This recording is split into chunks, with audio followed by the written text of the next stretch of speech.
We welcome you into episode 37 of the best podcast available. I'm Jason Gibbs alongside Andrew Gribble and the Z that stands for Zagora. Final episode before we're off for a couple weeks. Little summer vacation. No idea what that means other than the fact we're going to take a couple weeks off and then we'll be back with you as we get closer to training camp, whatever that might look like. A lot to be determined still. And we are officially into July, gentlemen. Gribbs, 37 episodes. We were only supposed to do 30, and that counted training camp. We haven't even gotten to training camp, but we've done 37 episodes. Your thoughts on this crazy off season that we've had?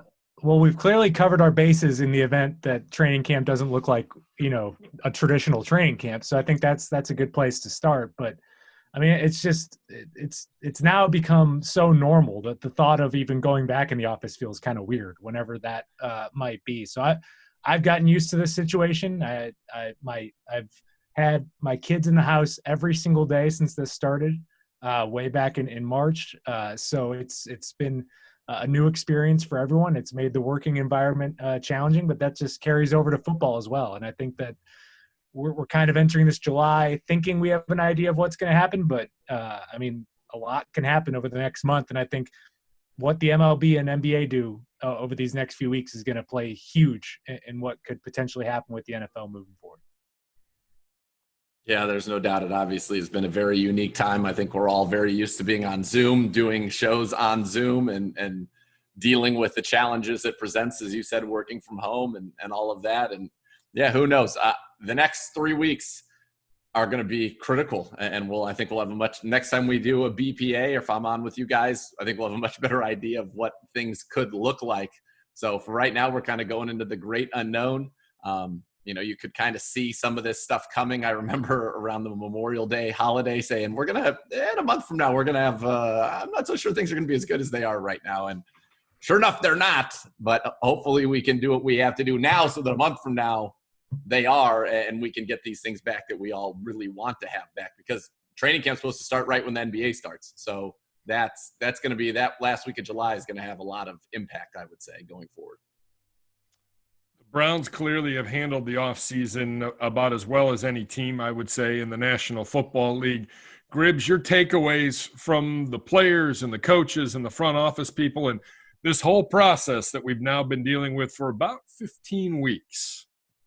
I think the refreshing thing is you haven't really seen any excuse making. I think there's been a clear understanding from day one that these are circumstances that everyone is dealing with right now. They're not unique to you, so you just have to embrace it. And I think that comes from the top, and it starts with Kevin Stefanski and Andrew Berry, who have been quickly able to adapt to the situation and have handled it well. And I think a lot of it is helped in terms of the installation on the offense, but it's just going to make training camp all that more important for this team, because as much as you can do virtually, you've got to at some point get on the field together and play. So they're in as good of a spot as they could be in, I think, at this point, but it just makes these next couple months really, really critical for this team.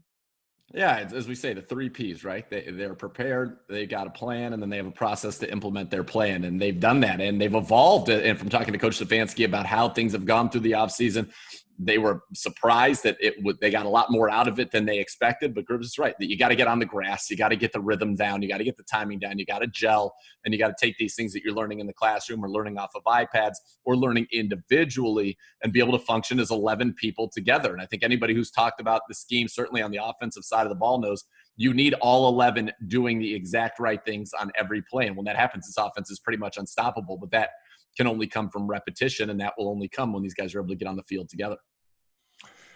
We shall wait and see what the next 30 days, how it unfolds and how things go, and what training camp will look like in about 4 weeks from now. Time to have a little fun on our last episode of the BPA Offseason Edition before we go to training camp. And gentlemen, I sent you some questions last night. Oh, yes. We'll start with number 1 as we have a little fun and frivolity on this Thursday. I want you to rank the Browns playmakers number 6 to number 1. Your 6 are Odell, Jarvis, Chubb, Hunt, Hooper, and Njoku. Gribbs, let's start I with have a you. question first. I have a question.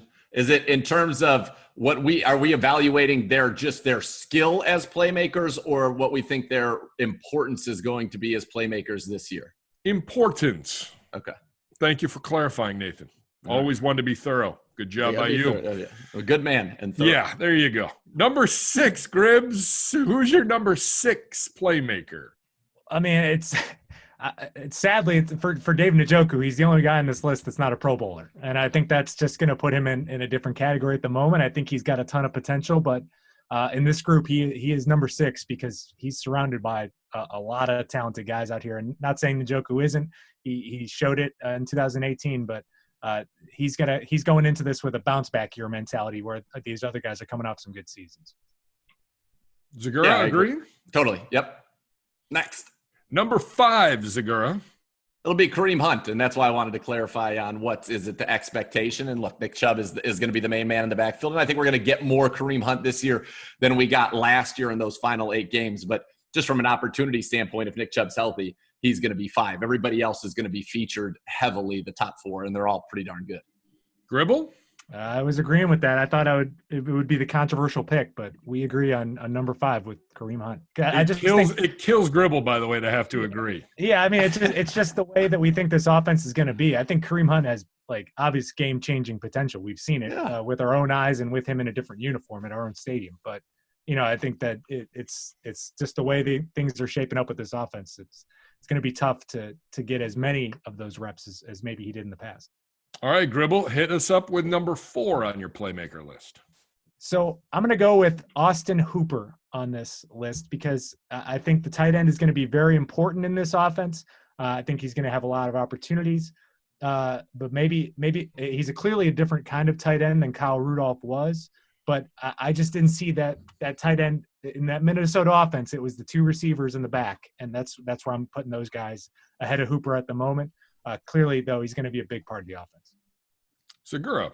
I agree. That's how I had it laid out. I had Austin Hooper number 4. I think he's going to, look, if he has 700 yards, 750 yards, 6-8 touchdowns, that's going to be great for us. That's going to be huge for Baker Mayfield and move the chains quite a bit. But I think when you look at this offense and historically what it's done, yes, tight end can blow up. I mean, you go back all the way back to Mike Shanahan in Denver, and you talk about Shannon Sharp, George Kittle last year with the 49ers. So it could be there, but typically, and in Denver would be the one case where you had it all, right? You had Terrell Davis, you had Rod Smith, you had Ed McCaffrey, and you had Shannon Sharp. You typically don't have it all. The Niners wouldn't say that they have 2 receivers the likes of the 2 that we have. And so you can see a situation where there's more focus on them, just like there was more focus with Thielen and Diggs in Minnesota.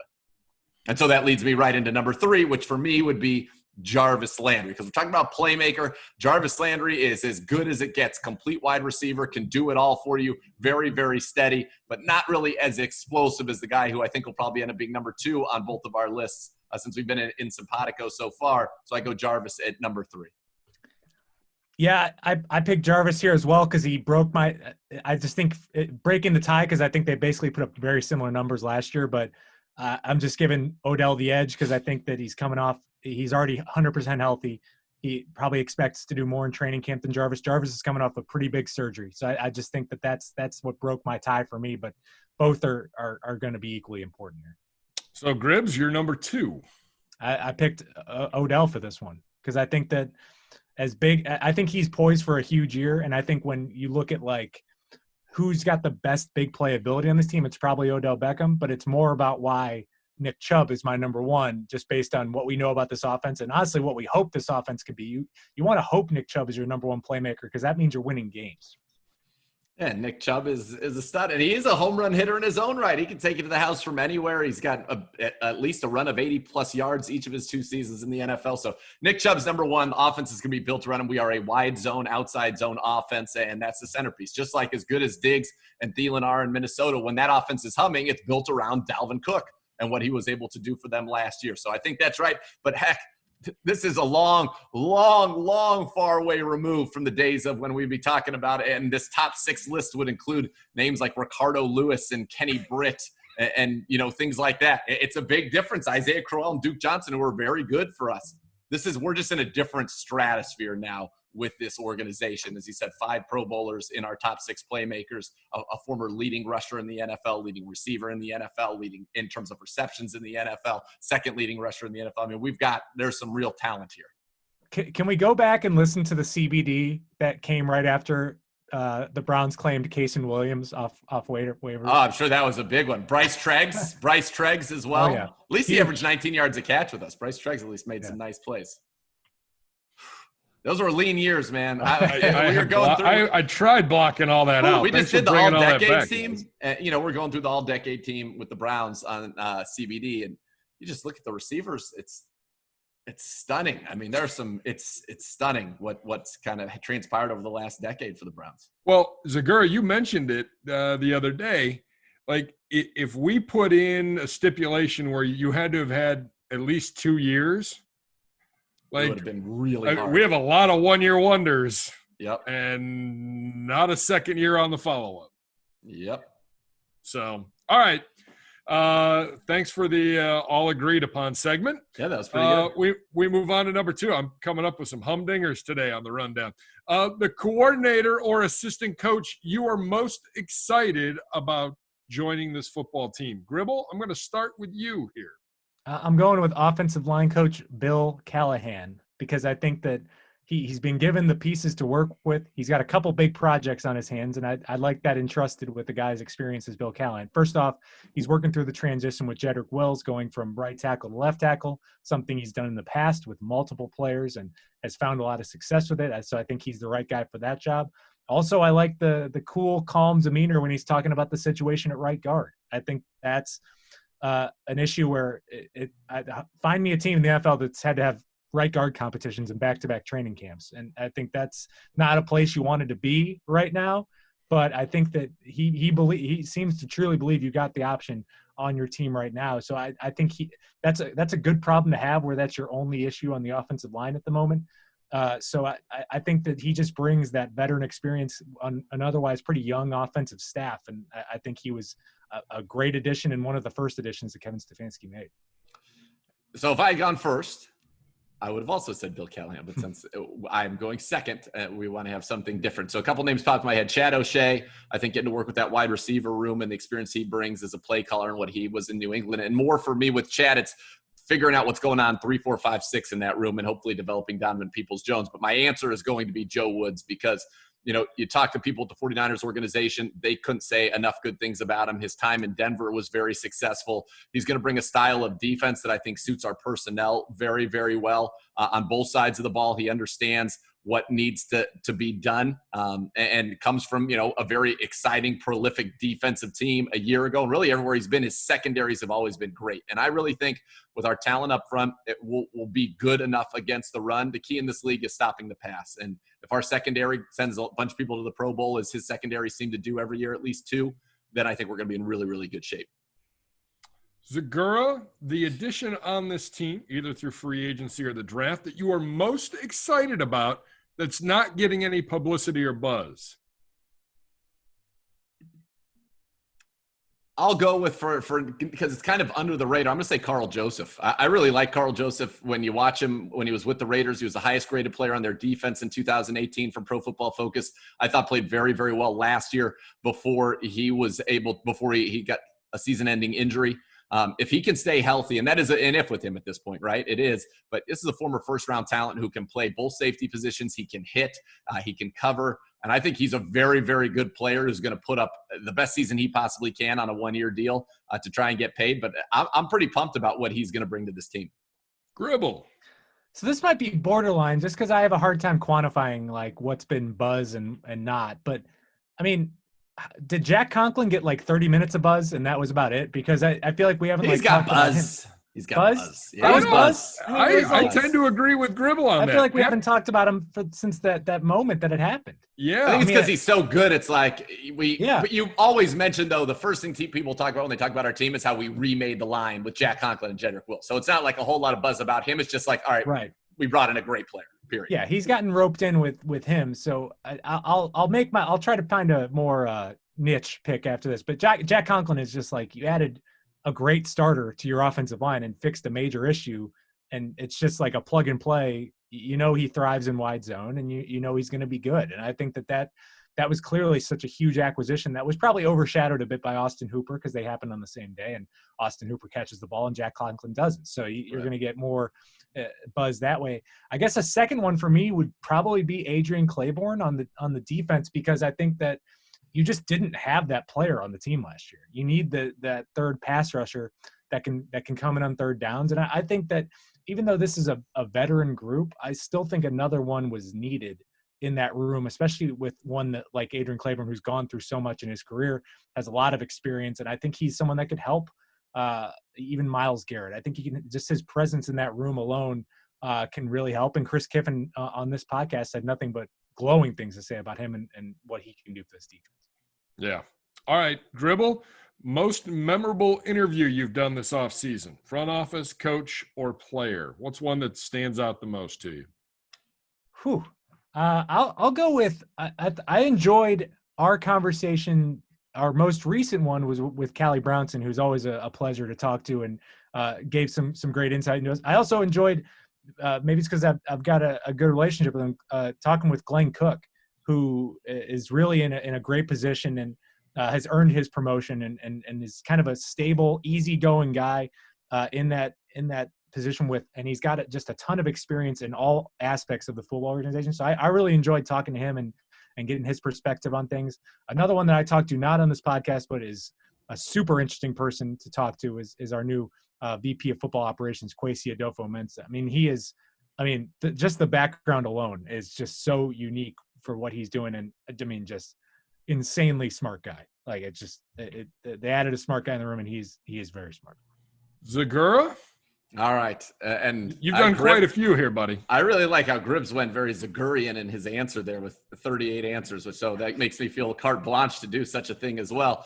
That's the answer you give when you don't prepare for an answer. If I had to pick, I'm going to do one player, one non-player that stood out, but throw a couple honorable mentions. Non-player was Bill Callahan. The day we talked to Bill Callahan for 30 minutes was just phenomenal. I mean, you could just tell such a good guy, but so smart and just so detail oriented. And I just thought, man, and that's why that interview is going to be another one of the reasons, other than obviously his resume, which more than speaks for itself, but just how impressive he was in that setting. I thought Bill Callahan was great. Player wise, the Hammer is right now the best interview on the team in terms of if you just want to be entertained, if that's your goal out of it. But I would say for guys that I really learned something new about or learned something new just about football, Case Keenum was tremendous. I thought Carl Joseph was great when I talked to him and just his determination. And then Nick Harris, of all the rookies, Nick Harris really stood out to me for just being highly intelligent, high energy, and somebody who I really want to see, as a later round pick. You find those guys you really want to see succeed just based on their personality. I think Nick Harris is going to fit in very well with our offensive line room. And I loved it. I mean, we've had so many interviews already this year, and AB's always great. Stefanski is always great. But those would be the ones that really stood out. I'd say Callahan on the coach side, and then the Hammer right now he replaced Cole as the punter, and he's following right in Cole's footsteps as the most fun interview on the squad. Yeah, no question about it. All right, Zagura, you may only pick one. Yep. One. Best off-season edition, either through the draft or free agency. Go. No pressure.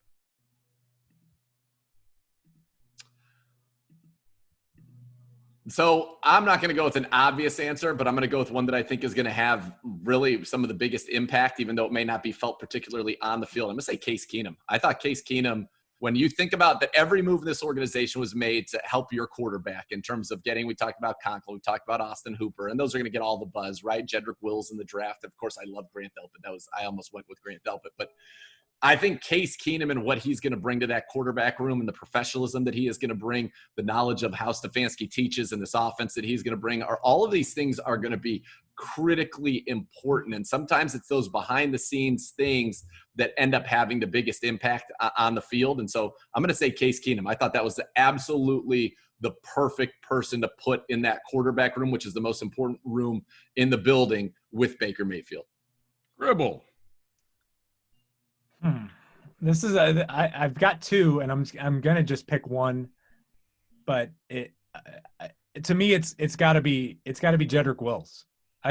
Because at that point in the draft, if you don't get your tackle, who's your left tackle?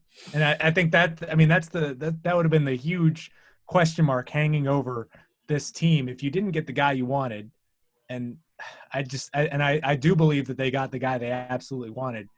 I just think he was so important to what you're trying to do. He was the final piece. You couldn't get a left tackle in free agency. It just wasn't happening. So you had to get someone that you believed in at that spot, and I believe the Browns got that guy. And whether or not he struggles as a rookie moving to a position or not, it sets you up for the future at a position where it's just been a big question mark ever since Joe Thomas suffered that injury.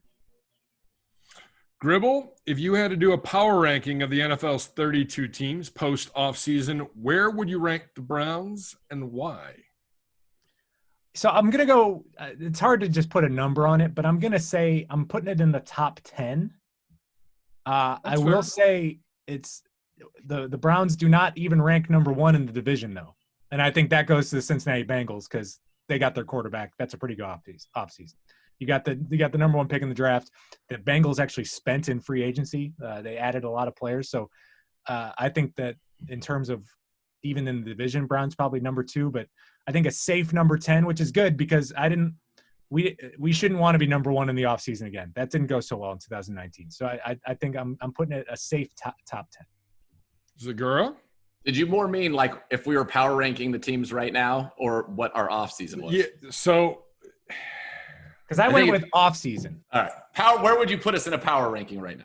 Yes. Because that's what I'm going to answer. Okay, well, let me redo my answer then because I was going off biggest offseason. Rank your offseason. Power ranking of the NFL 32 teams post offseason. So today, where are the Browns in the 32? Gotcha. I was going with rank the offseason, which is I liked it. Top 10. I thought it was aggressive. I was like, wow. I liked it. I liked where Gribble was. But then when the Bengals were number 1, then I said, wait a second. I don't think we're on the same page here. Well, Zagura, do you want to go while Gribble figures out? I got to recalibrate here. All right. So I'm going to say number 14. And the reason I say number 14 is there are going to be 14 teams that make the playoffs this year. This roster on paper, if it didn't say Cleveland Browns and you didn't know whose team was what, this team is a top 10 roster in the National Football League. We have not been a top 14 team in a long, long time. I'm not going to put us where our roster would say that we should be because we have to earn that. I thought about saying 16. I thought about saying 17, saying you have to play your way to the top half of the league. But the bottom line is with this roster and this talent, this should be a playoff team. And so that is the point of delineation for me. They are 14th. If they play to their talent, they should be even better than that. If they do not, they will not make the playoffs, and the season would be in some level, even if we improve, I think on some level, a little bit of a disappointment. Gribs. I've recalibrated my rankings. I'm going with 16 because I need a little edge going into the season. You haven't arrived yet. I think you gotta have something to kind of prove. I think it's reflective too of the lack of buzz this team has gotten in the offseason, which is a good thing. Yes. And I just think that I do think to most people, if the Browns make the playoffs this year, it will be not what they expected, even though based on the roster, you should expect it. So I'm putting it right in the middle at a safe 16 with plenty to prove going into the year. Got to show me. I like it. Gribble. Motivate. All right, a little NFL fun. Which team had the worst offseason, Packers or Bears? Zagura, we'll start with you. Interesting. I think that the Packers obviously alienated their quarterback, which didn't seem to be a very good move. And at a time when they could have given him a very valuable resource, they took a somewhat of a project quarterback in the first round. So I don't think that's ideal. I'm not totally familiar with all the moves that the Packers made. I will say, though, I'm going to give it to the Bears because you had an opportunity to bring Cam Newton in, and instead you kind of don't fully punt on Mitch Trubisky, but then bring Nick Foles in at a very expensive contract to compete with him. And I don't think you in any way, shape, or form truly enhanced your chances, whereas a move at Cam Newton, by the way, $7 million. Now, does he sign with the Bears for $7 million? I don't know. But I think the Bears had a more of an opportunity to do something significant and didn't take advantage of it. Gribble. It's easily the Bears. They jumped the gun on the quarterback situation. They not only inherited Nick Foles' insanely expensive contract, they traded a 4th-round pick for him. Like, they didn't even have to do that. Like, they could have just waited and brought in an Andy Dalton, who Andy Dalton is solid without the injury concerns that Cam Newton, that they might have had with Cam Newton. I mean, there's a plenty of other options ahead. And not only did they bring in Foles, they're still having this quarterback competition with Mitch Trubisky. Like, it just doesn't make any sense. Nonsense. I get that the Packers made all the headlines during the draft, but I'd much rather be the Packers entering this year because they have Aaron Rodgers and the Bears have a mess at quarterback. Well, let's get to it. Gribble, which team ends 2020 with a better record? Tampa Bay or New England? It's the Patriots, and it was going to be this way even before they signed Cam Newton. That is outrageous. I wish we could somehow simulate the Jared Stidham experience. I mean, come on. It's going to be the Buccaneers, and we can put Taco Bell on this. I did go back to the tape grips. The original Taco Bell bet is just for the Bucs to make the playoffs. So You could have, by the way, if you win the Patriots one, it's a good chance you might go, it might be a clean sweep for you there. But the Patriots are a completely different team with Cam Newton. Completely different. Jared Stidham, they knew that wasn't real. They played it perfectly. They sat around and waited while other people did crazy things, and they were able to bring in Cam Newton for $7 million. Genius. Belichick. Classic Bill. Bill. It's a rough week for Jared Stidham. I mean, there was a lot of the PR campaign for him was huge. Massive, but it was all I think done to create leverage on their side for whoever it is that they wanted to bring in. We're good with Stidham. We're good. We're not giving you 100. We're good. We're good. Either way, no matter what, the Patriots were going 8-8 this year at minimum. So you think that the Buccaneers are going 7-9 if Tom Brady stays healthy? I just can't. I can't buy in. Why? Yes. Just can't. I'm always gonna pick the Patriots. It's a prove it. Belichick. It's prove it, and I've been Brady is kind of a part of the reason the Patriots have been pretty good. Kind of, just maybe a little bit. I've also I've seen what an offseason like the one the Bucs are going through now. It's a little it's feeling like a deja vu all over again. I'm sorry, you can't compare. There's some reality. I don't believe the offseason champion that they're entering the year is. I don't believe that you can compare the impact of hype and pressure that it's going to have on Tom Brady's football team and that it did on a second-year quarterback, Baker Mayfield's football team. I don't think you can do that. Or on Bruce Arians versus a first-year head coach. There's so many things that are very different about the situations. Tom Brady being like the giant elephant in the room. He's a pack of elephants, a pachyderm. But we're talking about a quarterback that many, like I would say a sector of people thought might be retiring this year. Oh, look who he was playing with, though. Now he's got Mike Evans, Godwin. He might be adding Antonio Brown, Gronk, O.J. Howard. In all fairness, can he get the ball to those guys? They're fast. They run fast. Can he throw the ball that far? You watch. Just you watch. They're going to be just fine. Who starts more games in 2020 for the Patriots, Cam Newton or Jared Stidham? Cam. If he's, sure? I mean. Are we sure that Cam's healthy? I think he's healthy. I mean, he looked pretty good in his videos I'm watching where he's out there with Mohamed Sanu. By the way, he's a giant because Mohamed Sanu is not a small man, and he makes Mohamed Sanu look very, very tiny. Cam, I mean, the only reason that question would be any different is if he gets hurt again, which is possible. I'm not saying he can't get hurt, but Cam Newton is the answer. Jared Stidham, that was a bunch of smoke and mirrors. That was nonsense. That's like when they tell you that the flights to Vegas, back when people could travel and do fun things, like, the flights to Vegas, it's only $15, so it's going to be cheap. We're going to get you there. Yeah, and then you get there and you drop $800,000 on great food and casinos and this, that, whatever. That's just a hook. That was a sham. That was a mirage. I'll pay the $15 flight all day long and drop it. Exactly. And then they're going to get more of your money, just like everyone bought into this. Oh, look at Jared Stidham. They're like, oh, yeah, actually got Cam Newton right here. No big deal. Gribble, I'm assuming you agree. It's Cam. Just the moxie that he has walking into that room. Like it's just going to be so hard. I mean, because I know Jared Stidham's. Jared Stidham's, he was a solid quarterback. I mean, and who had I have some intimate Jared Stidham knowledge, maybe more so just because I have my connections to Auburn. But it's like he never really got like a great avenue to showcase his talents, which I do believe is why the Patriots maybe think higher of him than we reflect on his college career, because it wasn't that awesome of a college career. So unremarkable. Yeah, it was a very unremarkable college career. But there's reasons that about just bad fits at Baylor, bad fit at Auburn, like to run the ball. So I think he's a solid quarterback, and I think he's going to be in the league for a while. I think that's been made clear with the way the Patriots at least entered late June with him as their number one option. So I just think Cam, though, is another talent that if I'm Josh McDaniels, I'm like, who am I building this offense around? The 2015 MVP or Jared Stidham? I mean, he wasn't even good in college. It's crazy talk. Exactly. This whole thing is madness.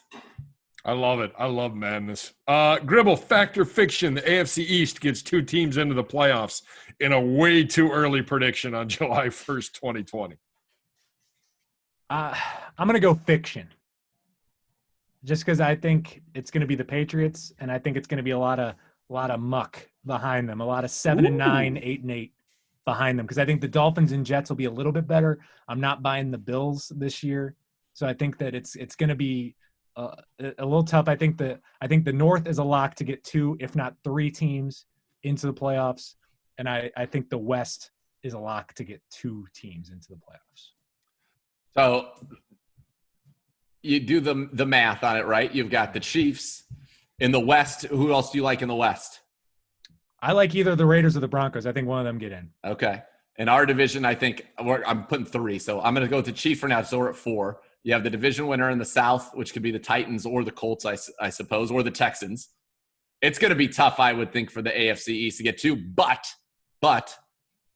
they got 2 last year. You've added a spot. They could do it. If they get 2 in, I think it would be very difficult for 3 to come out of our division because that would wipe out all the extra spots. And I feel like the long-term stats do not reflect well on the Bills. Like that their 2019 campaign is not sustainable over a longer period of time. And the question is the Titans campaign sustainable? Maybe not, but the Texans are good. The Colts added Phillip Rivers. The AFC is pretty good. I think the AFC is a pretty good conference this year. It's going to be tough. I'll say fiction right now just because I think that I like what's happening in other conferences a little bit, in other divisions a little bit better. But it wouldn't surprise me in the least if the Bills get in, and so do the Patriots. All right, Gribble, either, neither, or both, Kansas City and San Francisco back in the Super Bowl here in 2020. I'm going to go with one of them, and that'll be Kansas City. Mahomes is a beast. I can't it's just he keeps them in games. They win easy. They win a lot of games easy. I'm just having a hard time betting against that guy. I don't think the 49ers make it back this year. Those 2 teams and the Saints, to me, have the 3 best rosters in football by far. You do have more questions, obviously, with Jimmy Grapes and with Drew Brees than you do with Mahomes. It's hard to get back. I mean, it just is. It's a very difficult thing to do, and the Super Bowl hangover is real. I think it's probably more likely if you had to bet on the odds, I think it's more likely that neither get back. But if I think that the Chiefs, until I see somebody beat the Chiefs, I don't see the Chiefs losing for a while. Now they got my guy Clyde Edwards-Helaire in that offense. Like it's going to be nasty. Seems mean. It seems nasty. I'm glad we don't have to play them this year. Seems big fan of not having to play them. Yeah, it's good. All good. Gentlemen, it's been a pleasure. Indeed. 37 episodes. Been a long off season. 15 weeks. We played almost an entire football season from home. So I appreciate both of your times. I appreciate all of your efforts. Jeff McDaniel, thank you for everything that you do for us week in and week out and putting up with us. My advice to all of you, wear a mask, maintain a little social distance, be smart, wash your hands, novel concept. We'll be back in a few weeks, hopefully with football on the horizon.